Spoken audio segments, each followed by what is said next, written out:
নমস্কার, আমি হলাম অ্যাস্ট্রোলজার রুমি মাহিন্দার। আজকে একটা ছোট্ট রেমেডি বলবো। এটা হচ্ছে অনেকের সংসারে শান্তি আসছে না, প্রচণ্ড অশান্তিতে ভুগছেন, সংসারে অর্থ ইনকাম করছেন কিন্তু সেই অনুযায়ী সংসারটা যে ভালোভাবে চলবে বা মানুষের সঙ্গে ঝগড়া অশান্তি করবে সেটা কিন্তু না। প্রচণ্ড পরিমাণে ঘরেতে সবার সঙ্গে একটা অশান্তির সৃষ্টি হয়ে রয়েছে। ক্রিয়াটি করবেন শুধু অমাবস্যার দিন। কি করবেন, সকালবেলা ঘুম থেকে উঠে যখন ঘরটা মোছেন না, সেই ঘর মোছার জলেতে কয়েক ফোঁটা গঙ্গার জল দিয়ে দেবেন এবং তাতে কস্তুরী তিল যে হয়, কস্তুরী তিল, সেই কস্তুরী তিল দেবেন একটুখানি, 1 চিমটে মতন দেবেন।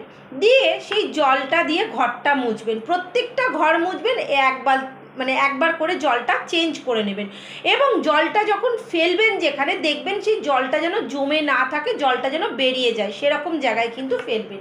এরপর করবেন কি, সন্ধ্যাবেলা মা লক্ষ্মীর সামনে একটি ঘিয়ের প্রদীপ জ্বালাবেন এবং তার সেই মা লক্ষ্মীর সামনে 21 বার জপ করবেন, ওম শান্তি ওম শান্তি ওম শান্তি 21 বার জপ করবেন।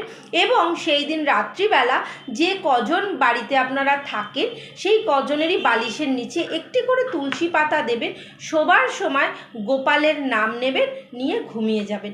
দেখবেন পরের দিন থেকে যেই ঘরের মধ্যে যে ঝগড়া অশান্তি একটা বিবাদের ব্যাপার ছিল সেটা আস্তে আস্তে কমতে শুরু করেছেন।